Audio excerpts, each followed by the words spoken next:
Hi guys. So today I want to talk about really it's going to be a response to a question, and at the same time just to really address a mistake a lot of people make when they're applying for graduate assistantships. So it makes me feel really bad when I see a lot of first class graduates, second class hopper graduates, strong profile, good GRE scores, um, relevant work experience, and all of that, struggling to get assistantships. Yes, assistantships are not automatic, and you also require a lot of luck. But um, I actually think there are some things one can do to increase one's chances aside just taking the GRE, having a good profile and all of that. I call it applying smart. So what that means would be we have people, for instance, who they they just like what they like. They like what they like. They like what do you call it? They like schools in the cities. They like the Ivy League schools, the Harvard, MIT, Duke University, and all of that. They they love what they love also in terms of the program they wish to study. Some people just have their mindset on something. They don't want to be flexible. They don't want to even try something different, and all that play a role in how much competition you'll be facing.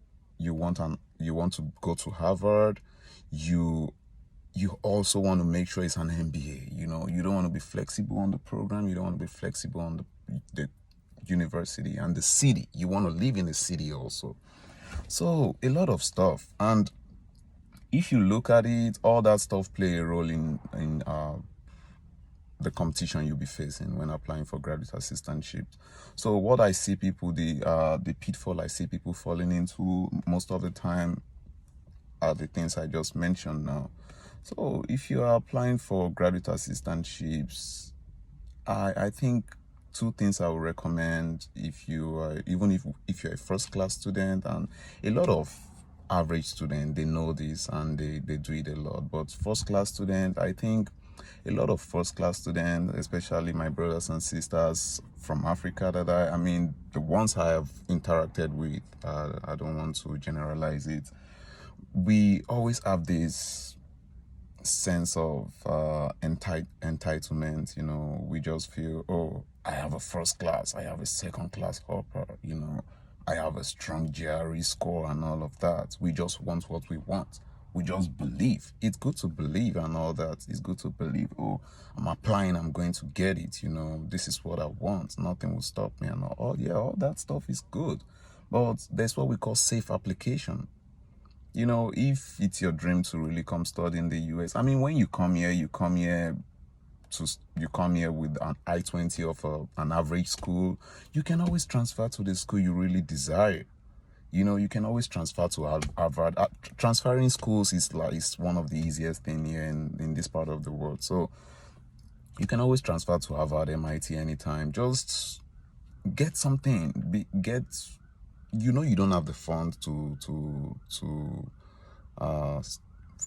pay for your studies. Why not just get a school, they'll be willing to, that your chances are high, is what I'm trying to say. If you are applying to so schools that I'm talking about here would be like